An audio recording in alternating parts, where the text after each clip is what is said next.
इस बात को छोटे से तरीके से आप क्या समझें कि जब आपने उसको पी पे कहां लगाया है, उंगली को कहां लगाया है, उसके सेंटर ऑफ मास पे, तो वो बॉडी जो वो क्या हो गई है, बैलेंस हो गई है। सही है। इस तरीके से आप कोई भी ऑब्जेक्ट अपने सर पे रखते हैं, ठीक है, अगर आप उसके किसी भी कॉर्नर की साइड से उसको अपने सर पे रखेंगे तो वो कहां गिर जाएगा, नीचे। अगर मिड से तो लास्ट टाइम जो है वो हमने क्या डिस्कस कर लिया था, लास्ट टाइम मैंने पढ़ा दिया था आपको किसके बारे में, सेंट्रीपिटल एक्सेलरेशन, कि सर्कुलर पाथ में अगर घूमना है तो ये वाली एक्सेलरेशन तो होनी ही चाहिए सर, ठीक है। सेंट्रीपिटल एक्सेलरेशन चाहिए अगर एक पार्टिकल को सर्कुलर पाथ में घूमना है।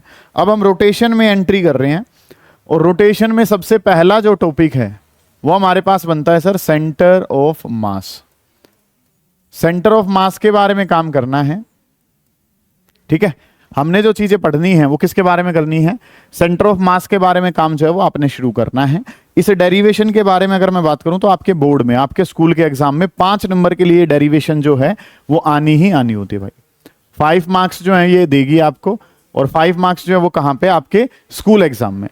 5 नंबर के लिए स्कूल एग्जाम में आनी होती है। अब पहले जो है ना वो डायरेक्ट डेरिवेशन ना करा के मैं कुछ शब्दों का इस्तेमाल कर रहा हूं जो आपको पता है, ठीक है। किस तरीके से वो बातें जो है सर वो हम जानते हैं, उनके बारे में ध्यान से समझेंगे। कि सर अगर मैं बात करूं तो मैंने ना फोर्स का फॉर्मूला पढ़ रखा है सर, और फोर्स का फॉर्मूला किसके बराबर होता है, मास इनटू एक्सेलरेशन। ये बात जो है ना सर वो मुझे पता है, ठीक है, कि फोर्स जो है वो मुझे पता है। ये कुछ उतारने की आवश्यकता आपको नहीं है, जो मेन काम होगा उसको उतारेंगे। अभी के लिए बस चीजों को समझें कि सर हमने एक फॉर्मूला पढ़ रखा है, और वो फॉर्मूला क्या है कि फोर्स जो है वो बराबर होता है, और फोर्स किसके बराबर होता है, मास इनटू एक्सेलरेशन के। इसी तरीके से आगे अगर मैं बढ़ना चाहूं तो मैं एक्सेलरेशन जो है, एक्सेलरेशन को फिर मैं क्या लिखता हूं, एक्सेलरेशन बराबर होता है dv डिवाइडेड बाई dt के। सही है कि सर जहां एक्सेलरेशन लिखी है, एक्सेलरेशन को अगर मैं लिखना चाहूं तो एक्सेलरेशन जो है उसको किसके बराबर लिखते हैं, एक्सेलरेशन का फॉर्मूला डिफरेंशिएशन की टर्म में पता है कि एक्सेलरेशन बराबर होती है dv डिवाइडेड बाई dt के। इसी तरीके से मुझे जो काम है वो किसके बारे में करना है, अगर वेलोसिटी की बात करनी है, वेलोसिटी अगर मुझे लिखनी है तो सर वेलोसिटी अगर बतानी है तो वेलोसिटी का फॉर्मूला जो है वो क्या है, वेलोसिटी का फॉर्मूला है सर ds बाई dt, या r से लिखेंगे तो डिस्प्लेसमेंट को r से लिख दिया तो dr डिवाइडेड बाई क्या होता है, dt। ये कुछ बातें हैं जिनका आप लगातार इस्तेमाल करोगे और आपके 5 नंबर पक्के हो जाएंगे भाई। कि काम जो हमने क्या करना है सर, फोर्स का फॉर्मूला मैं जानता हूं, फोर्स का जो फॉर्मूला है सर, फोर्स का फॉर्मूला होता है मास इनटू एक्सेलरेशन। कैसे अप्लाई होगा, कहां करना है, वो बाद की बातें हैं। अभी के लिए हम इतना बेसिक नॉलेज जो है वो रखते हैं कि फोर्स का फॉर्मूला है मास इनटू एक्सेलरेशन। फिर मुझे एक्सेलरेशन का फॉर्मूला भी सर पता है, और एक्सेलरेशन का फॉर्मूला किसके बराबर है, dv डिवाइडेड बाई dt के। फिर मुझे वेलोसिटी का भी फॉर्मूला पता है कि वेलोसिटी को अगर डिस्प्लेसमेंट की या पोजीशन की टर्म में अगर लिखना हो तो dr डिवाइडेड बाई क्या हो जाएगा, dt। एक छोटी सी बात जो नहीं है आज के लिए, मतलब आज तक नहीं बताई है आपको, उसके बारे में ध्यान से समझेंगे कि काम जो सर वो मुझे क्या करना है। जहां पे ये d बाई dt तो d बाई dt था ही, जहां पे वेलोसिटी लिखी है, जहां वेलोसिटी लिखी है आयुष, वहां क्या लिख सकता हूं मैं, जहां वेलोसिटी लिखी है वहां मैं क्या लिख सकता हूं, dr डिवाइडेड बाई dt लिख सकता हूं। समझ आ रही है ये बात आपको कि एक्सेलरेशन का फॉर्मूला है, और एक्सेलरेशन का फॉर्मूला क्या है, dv डिवाइडेड बाई dt। तो अगर मैं d बाई dt को लिख लूं और v की जगह क्या लिख सकता हूं मैं, dr डिवाइडेड बाई dt। तो इसके बारे में अगर मैं बात करूं तो एक बार डिफरेंशिएशन यहां हो गया, और जो डिफरेंशिएशन होके आया उसका दोबारा डिफरेंशिएशन कर लिया। तो अब जो डिफरेंशिएशन है वो कितनी बार हो चुका है, 2 बार।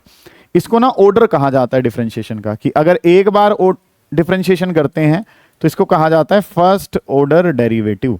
जितनी बार डिफरेंशिएशन करेंगे उतना ऑर्डर बढ़ता चला जाएगा। एक बार डेरिवेटिव कर रहे हैं तो क्या कहलाता है, फर्स्ट ऑर्डर डेरिवेटिव।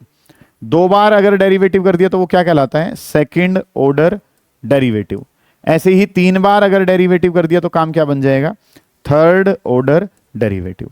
मतलब कि जितनी बार आप डेरिवेटिव करते जाओगे, जैसे कि यहाँ पे जो है d बाई dt एक सिंगल बार ही कर रखा है तो d by dt of v हमने कर रखा है, ठीक है।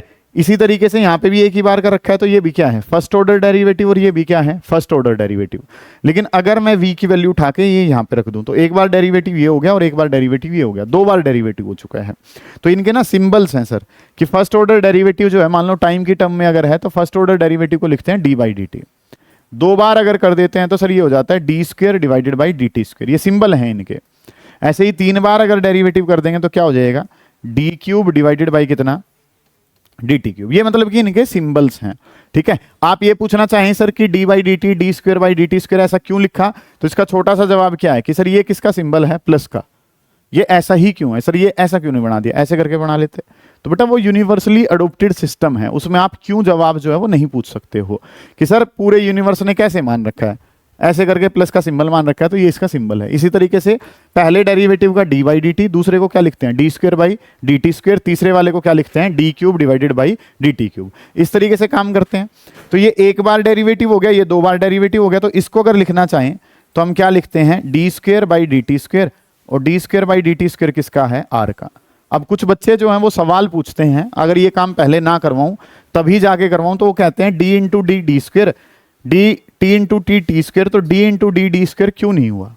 तो इसका जवाब क्या है कि सर ये मल्टीप्लाई नहीं हुई है, ये क्या है एक बार डेरिवेटिव, जो आंसर आया उसका फिर से डेरिवेटिव। एक बार सिंगल डेरिवेटिव करते हैं तो क्या कहलाता है फर्स्ट ऑर्डर डेरिवेटिव, उसी का ही दोबारा डेरिवेटिव करते हैं तो क्या हो जाता है सेकंड ऑर्डर डेरिवेटिव, फिर दोबारा डेरिवेटिव करते हैं तो क्या हो जाता है थर्ड ऑर्डर डेरिवेटिव। जिसको रिप्रेजेंट करने का तरीका क्या है सर, ये इनके सिंबल्स हैं। तो यहाँ पे हमने क्या देखा कि ये इसका एक बार डेरिवेटिव है, ये 2 बार, तो ये क्या बन जाएगा d square r divided by D T square हो जाएगा। आपके मन में सवाल आ रहा है कि डी इंटू डी, तो डी इंटू डी तो करा ही नहीं है, करा क्या है एक डेरिवेटिव 2 डेरिवेटिव, तो क्या बना दिया सेकंड ऑर्डर डेरिवेटिव, जिसको क्या लिखते हैं D square divided by D T square. मैं एक बार रिपीट करता हूं, इसी के बेसिस पे 5 नंबर आपके आने हैं। जो मैं काम करवाऊंगा वो डिट्टो सेम यही काम जो है वो हो रहा होगा। ठीक है, तो आज वाली क्लास का जो काम है वो 101% 5 नंबर के लिए सेंटर ऑफ मास पेपर में जो है वो पूछा जाएगा। होता क्या है वो सब कुछ बाद में डिस्कस कर रहा हूं मैं, अभी बस मैं कुछ मैथमेटिक्स जो है जो हम डेरिवेशन में यूज करने वाले हैं उसके बारे में बात करेंगे, फिर इससे रिलेटेड प्रैक्टिकल डाटा जो है ना वो भी समझने की कोशिश करेंगे। जो काम मुझे करना है सर उसके लिए मेरे पास जो नॉलेज में होना चाहिए वो क्या कि सर पहली जो बात मुझे पता है कि फोर्स का फॉर्मूला मास इनटू एक्सेलरेशन होता है। दूसरी बात मुझे ये पता होना चाहिए कि सर एक्सेलरेशन का फॉर्मूला होता है dv बाई dt। a का मतलब एक्सेलरेशन है और v का मतलब क्या है वेलोसिटी, और d बाई dt अगर मैंने करा है तो सर ये क्या है इसका डेरिवेटिव है। तीसरी अगर मैं बात करता हूं तो वेलोसिटी, वेलोसिटी जो है वो किसके बराबर है dr डिवाइडेड बाई dt। आप ds लिख सकते हैं वो कोई बात नहीं है, r का मतलब यहाँ पे पोजीशन वेक्टर से रहेगा। फिर मैंने क्या कर दिया कि जो ये वेलोसिटी वाली वैल्यू थी इस वैल्यू को उठा के ना यहाँ पे रख दिया। रक्षित वेलोसिटी की जगह बेटा क्या लिख दिया d बाई डी टी तो था ही, जहां v लिखा है वहां पे मैंने क्या लिख दिया dr डिवाइडेड बाई dt लिख दिया। तो अब ये चीज जो है वो क्या शो कर रही है कि सर ये मेरे पास पहला डेरिवेटिव है, जो आंसर आया मैंने उसी का ही फिर से दोबारा डेरिवेटिव कर दिया। तो जितनी बार डेरिवेटिव करते हैं उसको ऑर्डर बोलते हैं।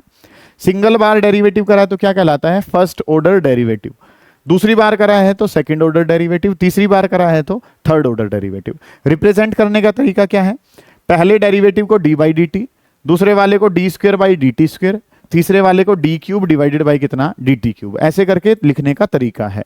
तो ये सर एक बार है, ये 2 बार है, तो 2 बार डेरिवेटिव हो गया तो क्या लिख दिया d square r divided by D T square. यहां तक का काम समझ में आना चाहिए, आगे होगा समझ में, कोई दिक्कत तो नहीं है। अब हमने क्या डिस्कस करना है centre of mass. Centre of mass का छोटा सा मतलब क्या है सर, सेंटर ऑफ मास का छोटा सा मतलब ये है कि एक पॉइंट होता है, ये कोई भी फिगर है, ये कोई भी एक बॉडी है, इसका कोई भी एक पॉइंट होगा जिसके अबाउट इसका मास क्या होता है कंसंट्रेटेड। अगर आप उस पॉइंट से इसको पकड़ लो तो ये बॉडी कहीं नहीं जाएगी, ये क्या रहेगी बैलेंस्ड रहेगी। ये कैसी रहेगी बैलेंस रहेगी। मतलब कि काम जो वो अगर मैं करना चाहूं तो चीजें जो है सर वो हमने करनी क्या कुछ है। जैसे आप जो है वो क्या करते हैं, ज्यादातर बच्चे जो हैं वो इस बात को डील करा होगा सभी ने लगभग, कॉपी है उस कॉपी के ना बीच में उंगली लगा लेते हैं इस तरीके से, और वो कॉपी जो है वो क्या हो जाती है बैलेंस हो जाती है। ठीक है, अगर वही पॉइंट वहां से हटा के आप एक कॉर्नर पे रखोगे तो कभी भी आप उस कॉपी को क्या नहीं कर पाओगे बैलेंस नहीं कर पाओगे। इस बात को छोटे से तरीके से आप क्या समझें कि जब आपने उस कॉपी पे कहां लगाया है उंगली को, कहां लगाया है उसके सेंटर ऑफ मास पे, तो वो बॉडी जो है वो क्या हो गई है बैलेंस हो गई है। सही है, इस तरीके से आप कोई भी ऑब्जेक्ट अपने सर पे रखते हैं, ठीक है, अगर आप उसके किसी भी कॉर्नर की साइड से उसको अपने सर पे रखेंगे तो वो कहां गिर जाएगा नीचे। अगर मिड से, मतलब कि अगर बॉडी यूनिफॉर्म है, मिड से अगर आप उसको सर पे रखेंगे तो आप बेशक बिना हाथ लगाए भी क्या कर सकते हैं चल सकते हैं। समझ आइए मेरी बात मैं क्या कहना चाह रहा हूं। ठीक है, आपने जो है मतलब कि ये देखा भी होगा कि जवार जो होती है, जवार जानते हो, मतलब फोडर क्रॉप है, मतलब कि एक लंबी सी काफी लंबा जो है मतलब कि वो पौधा है, उसमें क्या होता है जो किसान है वो उसको बिल्कुल सिर पे रखे और आराम से मस्ती से चल रहा है। किसान को ये नहीं पता है कि उसने जो फोर्स लगाया वो कहां लगाया है सेंटर ऑफ मास पे। ठीक है, मतलब ये काफी लेंथ 6 फीट लंबी कोई लेंथ का ऑब्जेक्ट है, अगर आप उसके कॉर्नर से अपने सिर पे रखोगे तो ऑब्जेक्ट कहां गिर जाएगा नीचे। कोशिश करें कि आप उसके कहां फोर्स लगाएं मिड पे, तो वो बॉडी जो है सर वो क्या रहती है दोनों तरफ से क्या हो जाती है बैलेंस हो जाती है। तो आप अगर बात करना चाहते हैं किसके बारे में सेंटर ऑफ मास, तो सेंटर ऑफ मास एक पॉइंट है जिसके अबाउट बॉडी का सारा वेट जो है या सारा मास जो है वो क्या रहता है कंसंट्रेटेड रहता है। अगर आप उस पर फोर्स लगाओगे तो बॉडी जो है वो कैसी रहेगी इक्विलिब्रियम में रहेगी। इक्विलिब्रियम का क्या मतलब है, कि बॉडी जो है वो कहीं नहीं जाएगी, उसका हर डायरेक्शन में नेट फोर्स जो है वो कितना रहेगा, 0 के बराबर रहेगा। ये काम जो है ना वो हमने करना है। हेडिंग डालें सेंटर ऑफ मास, उसके बेसिस पे काम करना है।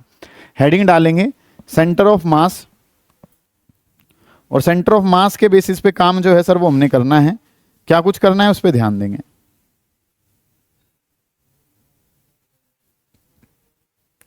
सेंटर ऑफ मास जो है वो हेडिंग डालें और लिखें it is the point. Centre of mass heading डालें, उसके अंदर लिखना शुरू करें it is a point centre of mass, heading डालें और उसके अंदर लिखें it is point inside a body. Inside भी हो सकता है, ओब्लिक करके आउटसाइड भी लिख सकते हो। सेंटर ऑफ मास आउटसाइड भी रह सकता है बॉडी के। It is the point inside, break वो ओब्लिक करके लिख लो outside. It is the point inside outside of a body at which whole mass of a body is supposed to be whole mass, WHOLE, whole, सारा का सारा, whole mass of body is supposed to be concentrated, कि उस point के about body का सारा मास जो है वो हम मान के चलते हैं कि कंसंट्रेटेड है, और उसके बारे में काम जो है ना वो आपने करना है। Whole mass of body is suppose to be concentrated. इसके बारे में ना पहले काम करते हैं, फिर इन चीजों को और ज्यादा डिटेल में हम स्टडी कर रहे होंगे। ठीक है, क्या इसका एक्सप्रेशन जो है वो हमने डील करना है, समझेंगे ध्यान से। पेन कॉपी जो है ना वो बंद रखेंगे थोड़ी देर के लिए। हमने क्या मान लिया, एक कोऑर्डिनेट सिस्टम मान लिया।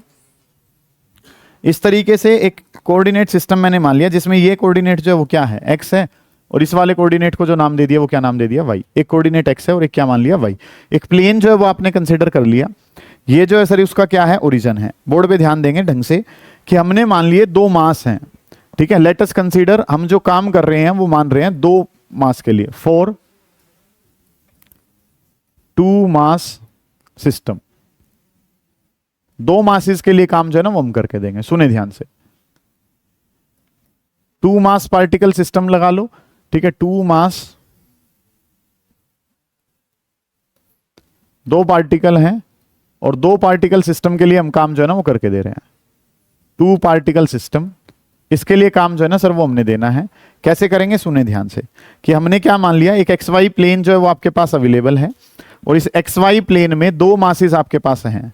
एक जो मास है उसको नाम दे दिया m1, दूसरे वाला जो मास दिया सर उसका नाम क्या दे दिया, m2। 2 मास मैंने मान लिए, एक मास कितना है m1, दूसरे वाला मास क्या है, m2। अब ओरिजिन से इनका जो कोऑर्डिनेट्स हैं वो कुछ कैसे हैं, कि ओरिजिन से एक का जो है वो पोजीशन मैंने पहले वाले का मान लिया, दूसरे की पोजीशन जो है वो माननी पड़ेगी। तो मान लो पहले वाले की पोजीशन वेक्टर को मान लिया r1, और दूसरे वाले की पोजीशन वेक्टर को आपने क्या मान लिया, r2। ठीक है, इस तरीके से काम कर लिया कि हमारे पास 2 मास हैं।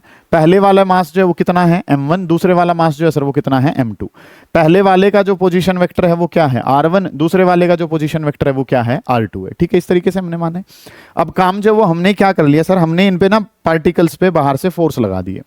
ठीक है, पहले तो इस तरीके से इनकी आपस की इंटरेक्शन है, और फिर हम फोर्स लगा रहे हैं कि काम जो हमने क्या कर लिया, इस m1 पे मैंने बाहर से फोर्स लगा दिया इस तरीके से। ठीक है, कि चीजें जो है वो सर क्या है, कि इस m1 पार्टिकल पे मैंने बाहर से फोर्स लगाया, और m2 वाले पार्टिकल पे मैंने बाहर से फोर्स लगाया इस तरीके से। तो ये जो फोर्स है m1 पे जो लगाया उसको नाम क्या दे दिया, f1, और m2 पे जो फोर्स लगाया सर उसको क्या नाम दे दिया, f2 नाम दे दिया। इस तरीके से काम कर लो, कुछ भी नहीं हो रहा सर। 2 मास लेने हैं, एक मास का नाम m1 है, दूसरे वाले मास का नाम क्या है, m2। m1 की जो पोजीशन है वो क्या है, r1, m2 की जो पोजीशन है सर वो क्या है, r2। m1 पे जो बाहर से फोर्स लगा f1, m2 पे जो बाहर से फोर्स लगा उसका नाम क्या है, f2 है। ठीक है, ये तो कैसे हो गए, एक्सटर्नल फोर्स जो मैंने लगाए हैं। f1 मैंने लगाया है, f2 भी मैंने लगाया है। अब 2 पार्टिकल अगर हैं आपस में तो वो आपस में भी फोर्स लगाएंगे। तो एक फोर्स जो है 2 पे लगेगा, इंटरनल फोर्स 2 पे फोर्स लगेगा किसकी वजह से, 1 की वजह से, और 1 पे फोर्स जो है सर वो किसकी वजह से लगेगा, 2 की वजह से। क्योंकि 2 पार्टिकल अगर होंगे तो उनके मासेस की वजह से उनके खुद के भी फोर्स होंगे, जिनको आपने नाम क्या दे दिया, आपको बताया था मैंने, याद करने का तरीका क्या है, ओडी, कि फोर्स ऑन 1 ड्यू टू 2, या अगर मैं बात करूं तो फोर्स ऑन 2 ड्यू टू 1। इस तरीके से काम हम करते हैं। ओडी से याद करते हैं, 1 पे फोर्स किसने लगाया, 2 ने, और 2 पे फोर्स किसने लगाया, 1 ने। अब तक के काम में पुनीत आपने जो जाना, 2 मास लेने हैं, एक को m1 माना, दूसरे को m2। एक का पोजीशन वेक्टर r1, दूसरे का कितना, r2। m1 पे आपने बाहर से फोर्स लगाया f1, और M2 पे आपने जो बाहर से फोर्स लगाया वो कितना है F2। ये तो एक्सटर्नल फोर्सेस हैं। सक्षम अगर मैं बात करता हूं बेटा तो इन पे इंटरनल फोर्सेस भी होंगे। 2 लगाएगा 1 पे और 1 लगाएगा किस पे 2 पे, या force on 2 due to 1, force on 1 due to 2। इस तरीके से चीजें जो है ना सर वो हमारे पास है। ठीक है, आप लिख भी सकते हैं लेट अस कंसीडर, हमने कंसीडर कर लिया 2 पार्टिकल सिस्टम को। Let us consider 2 particle system. हमने 2 पार्टिकल सिस्टम जो है उसको कंसीडर करा, और 2 पार्टिकल सिस्टम जो है हैविंग मास, जिनके अंदर मास जो है वो क्या है, हैविंग मासेस m1 m2। मास जो है सर एक का m1 है, दूसरे का क्या है m2, and position vectors r1 and r2, and position vectors r1 vector and r2 vector respectively. r1 और r2 क्या है, पोजीशन वेक्टर हैं। ठीक है, इस तरीके से काम जो है ना सर वो हमारे पास हो रहा है। सारे बच्चे ध्यान से समझेंगे। हमने 2 पार्टिकल सिस्टम ले लिया, और 2 पार्टिकल सिस्टम जब लिया तो एक का मास m1, दूसरे का मास क्या है m2। m1 का पोजीशन वेक्टर r1 है, m2 का पोजीशन वेक्टर क्या है r2 है। ये मान लिया हमने।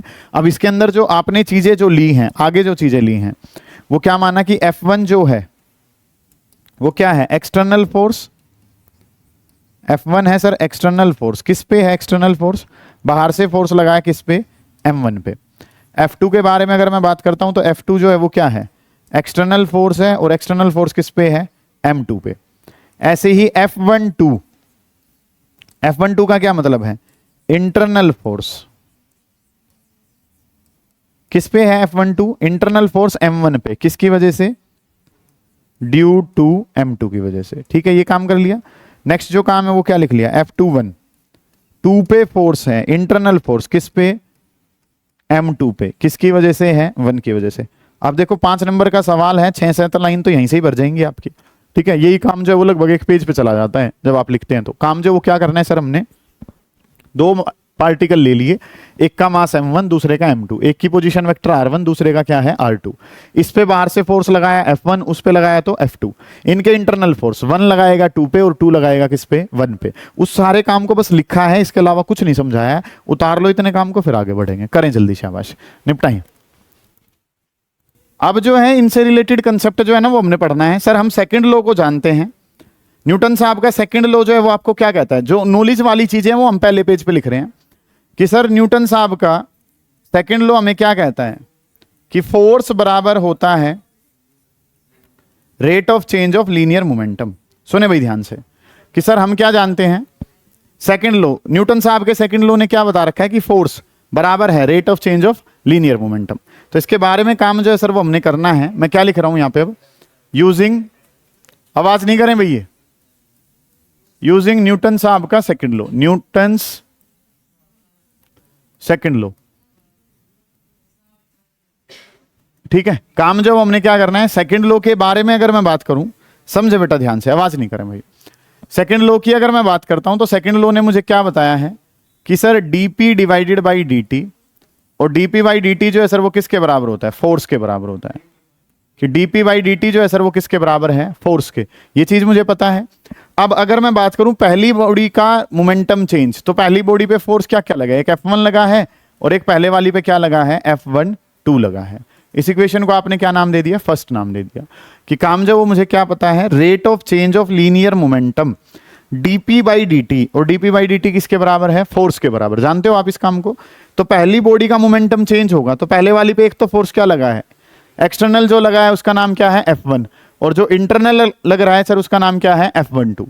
तो ये 1 वाले पे लग रहे थे तो इनको लिख लिया।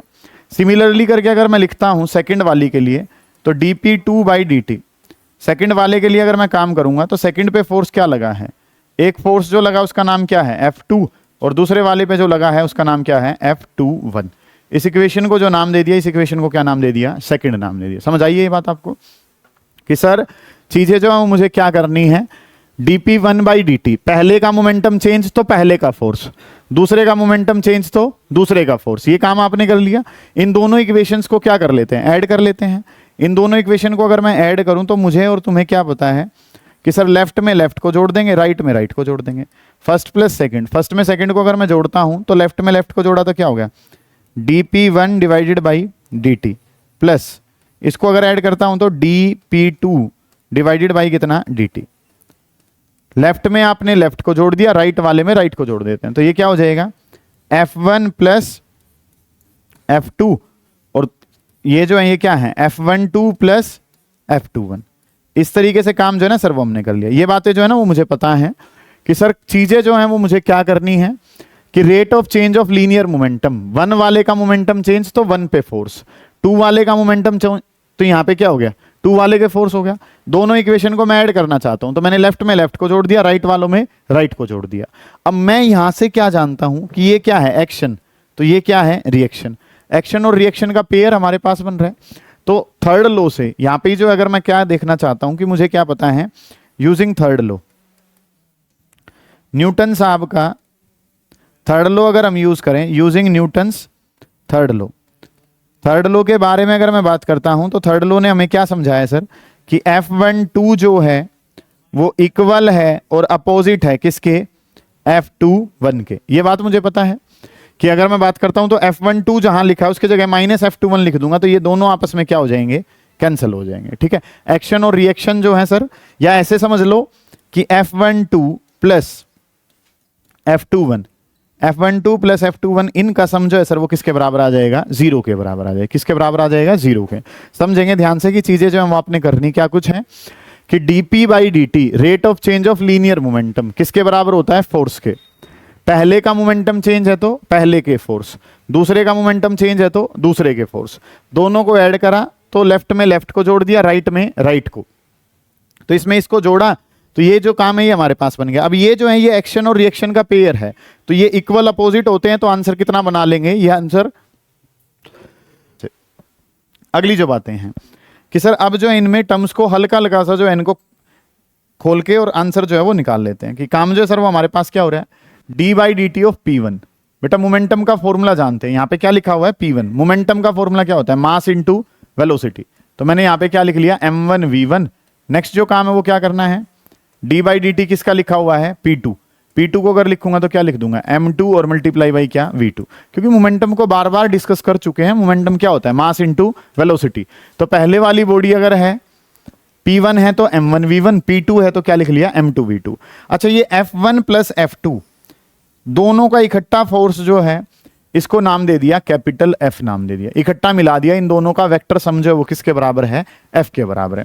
इन दोनों का वेक्टर समझो है सर वो हमने क्या मान लिया कि इन दोनों का वेक्टर सम किसके बराबर है F के। अगला जो काम सर हम जानते हैं वो क्या कि मास तो कांस्टेंट है तो कहां जाता है बाहर, मास कांस्टेंट है तो सर कहां जाएगा बाहर। ये क्या बन जाएगा m1 इंटू में क्या हो जाएगा D by D T of v1 हो जाएगा। फिर काम करता हूं तो ये क्या हो जाएगा m2 D by D T किसका हो जाएगा v2 हमारे पास हो जाएगा। ठीक है, और फोर्स जो है सर इकट्ठा फोर्स है तो इकट्ठे फोर्स को लिख लिया मास इंटू एक्सेलरेशन। दोनों तरफ काम करते हुए हम चल रहे होंगे, ध्यान से समझेंगे कि एक फोर्स F1 है एक F2 है, F1 और F2 को मिला के क्या कह दिया F, दोनों का इकट्ठा समझो वो किसके बराबर है F के। ये P लिखा है, P का मतलब क्या है मोमेंटम, और मोमेंटम को क्या लिखते हैं मास इंटू वेलोसिटी, मोमेंटम को क्या लिखते हैं मास इंटू वेलोसिटी। तो m1 बाहर आ जाएगा, यहां से क्या बाहर आ जाएगा m2 बाहर आ जाएगा। अगला जो काम है सर वो मैंने क्या करना है अगले वाली चीजें जो हैं अभी समझाया था तुम्हें थोड़ी देर पहले भी कि D by D T of v1, v1 जहां लिखा है वहां पे मैं क्या लिख सकता हूं D by D T of r1। ठीक है, कि वेलोसिटी को जो है वो आपने किसकी टर्म में लिख दिया डिस्प्लेसमेंट की टर्म में, समझाया था आपको अभी। यहां पे अगर मैं बात करता हूं तो ये क्या बन गया m2 D by D T of v2 लिखा हुआ है। v2 को अगर मैं लिखता हूं तो v2 को हम क्या लिख देते हैं dr2 डिवाइडेड बाई कितना dt। ये मास इंटू एक्सेलरेशन है, जहां एक्सेलरेशन लिखा है सर उसको क्या लिख दिया dv डिवाइडेड बाई dt लिख दिया। एक्सेलरेशन को क्या लिखते हैं dv बाई dt। अभी समझाई थी ये चीजें आपको कि सर मैंने क्या करना है D by D T of P1, हद आसान सा काम है। मोमेंटम को क्या लिखते हैं मास इंटू वेलोसिटी, P2 अगर है तो क्या लिख दिया mass into velocity. F1 plus F2 इन दोनों का सम किसके बराबर है F के बराबर है। m1 को बाहर खींचा D by D T v1, m2 को बाहर खींचा D by D T v2। Force को क्या लिख सकते हैं मास इंटू एक्सेलरेशन लिख सकते हैं। तो v1 जहां लिखा है D by D T of r1, v2 जहां लिखा है D by D T of r2, और एक्सेलरेशन को क्या लिख लिया dv बाई dt हमने लिख लिया। अब अगर मैं बात करता हूं ये एक बार डेरिवेटिव ये दो बार डेरिवेटिव, दो बार डेरिवेटिव होता है तो सर क्या लिख देता हूं मैं उसको D square by D T square, और ये जो काम है सर वो किसके लिए हो गया R1 के लिए। फिर जो काम है ये हमारे पास क्या बना, m2, इसको लिखूं तो D square divided by D T square, और ये किसका हो जाएगा r2, क्योंकि ये सेकंड डेरिवेटिव हो चुका है, सेकंड ऑर्डर डेरिवेटिव है, तो रिप्रेजेंट करने का तरीका ये है सर। फिर वेलोसिटी को अगर मैं लिखता हूं तो वेलोसिटी जो है सर, वेलोसिटी को दोबारा से अगर लिखूंगा तो ये जो वेलोसिटी है इसको क्या लिख लिया यहाँ पे, डी बाई डी टी तो था ही v को क्या लिख दिया, D by D T of r, D by D T किसका बना दिया, r का बना दिया। समझ आ गई ये बातें आपको, यहां तक का काम समझो, ये मेन काम है, इसके अलावा कुछ है भी नहीं, आंसर आ चुका है आपका। आपने जो यहाँ पे P1 लिखा था उसको M1 इंटू V1 लिखा है, आपने जो यहाँ पे P2 लिखा था उसको M2 इंटू में क्या लिखा है, V2 इज इक्वल टू किसके बराबर है, फोर्स के। मेरा जो M1 है सर वो बाहर आ जाएगा, मेरा जो M2 है सर वो बाहर आ जाएगा। वेलोसिटी को मैंने dr बाई डी टी लिखा, वेलोसिटी को dr बाई डी टी, ए को क्या लिख दिया, dv बाई डी टी, फिर v को फिर dr by D T. Sir ये सिंगल बार डेरिवेटिव था, 2 बार डेरिवेटिव करा, तो इस तरीके से टर्म्स जो है वो हमारे पास बन जाएंगे। समझ आ गई है यहाँ तक की बातें, उतारो फिर क्या करना है, कुछ भी नहीं है, बेसिक बेसिक सी चीजें हैं, करें जल्दी, शाबाश।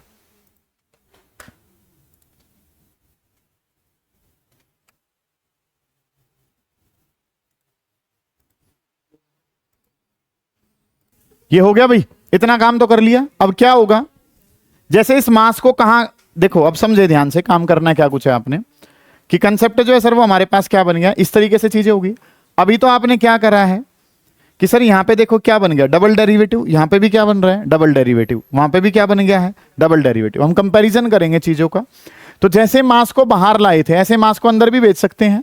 मास को अगर अंदर भेजूंगा तो ये काम क्या बन जाएगा, D square by D T square, और ये जो काम है यहां पे क्या बन जाएगा, m1 r1।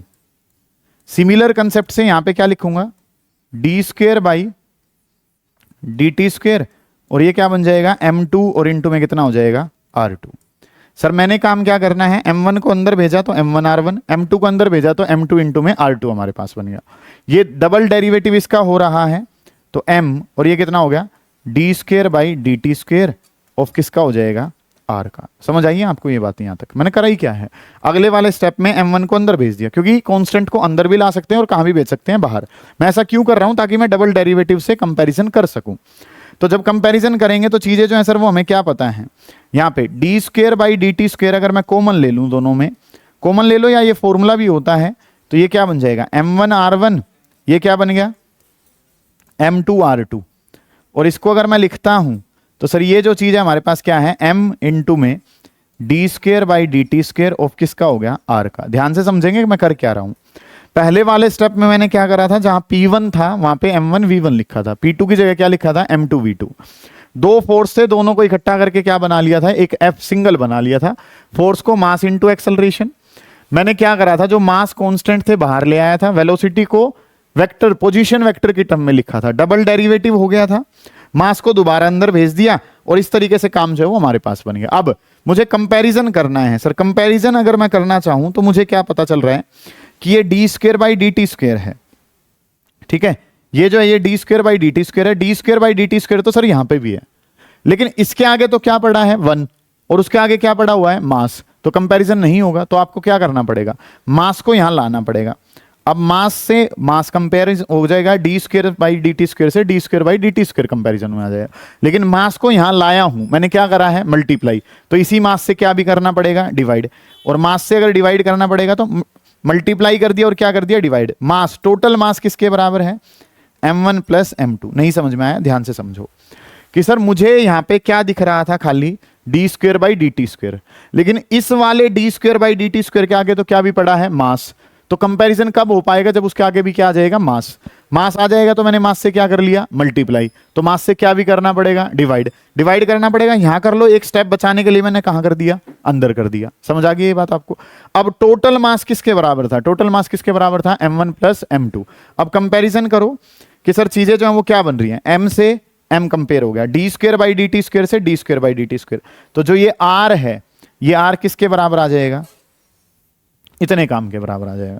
कि r जो है सर वो निकालना था, और r अगर निकालना था तो r का फॉर्मूला क्या आ गया, m1 r1 plus m2 r2 divided by कितना, m1 प्लस m2। ये फाइनल रिजल्ट है आपका, m1 r1 m2 r2 divided by m1 plus m2। ये काम जो है ना सर वो करना है। सारे बच्चे ध्यान से समझेंगे, एक बार मैं दोबारा बताता हूं, गौर करेंगे कि सर पहले वाली बॉडी का मोमेंटम चेंज, तो पहले के फोर्स, दूसरी बॉडी का मोमेंटम चेंज तो दूसरे के फोर्स, दोनों को ऐड करा, यहाँ पे एक स्टेप आएगा, एक्शन और रिएक्शन का दोनों आपस में क्या हो जाएंगे, कैंसल आउट हो जाएंगे। नेक्स्ट जो काम है सर, जो मोमेंटम लिखा है, मोमेंटम को क्या लिख लिया, m1v1, दूसरा भी मोमेंटम है, क्या बन जाएगा, m2v2। मास कांस्टेंट है, बाहर खींचे, वेलोसिटी को पोजीशन वेक्टर की टर्म में आपने लिखा, डबल डेरिवेटिव आया तो डी स्क्वायर dt स्क्वायर बनेगा। दोबारा से मासेस को कहां भेजा, अंदर की तरफ भेजा, ठीक है। वहां पे मास आ रहा था कॉमन, ये मास दिख रहा था, तो मास चाहिए सर यहाँ पे कंपेयर करने के लिए, उसी से मल्टीप्लाई, उसी से क्या कर दिया, डिवाइड, डिवाइड आगे की तरफ कर दिया। टोटल मास किसके बराबर है, m1 प्लस m2 के बराबर है। इस तरीके से चीजें जो हम करी हैं उतारिए, फिर आगे चलेंगे, निपटाई, शाबाश। कोई दिक्कत आ रही है sir? For n particle system के लिए अगर इसी काम को करेंगे तो जहां तक 2 तक कराए तो क्या कर देंगे, n तक खींच देंगे। n पार्टिकल सिस्टम अगर मैं बनाऊं तो n पार्टिकल सिस्टम के लिए यही चीजें जो है सर वो क्या कन्वर्ट हो जाएंगी। n पार्टिकल सिस्टम के लिए r अगर बताना पड़ेगा तो r क्या हो जाएगा सर, m1r1 प्लस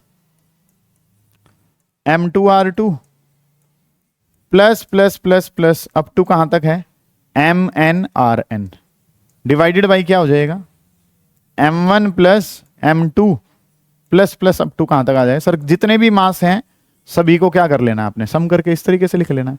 तो हमने डेरिवेशन जो करी है वो किसके लिए, 2 के लिए, बना किसके लिए लिया इसको, n के लिए।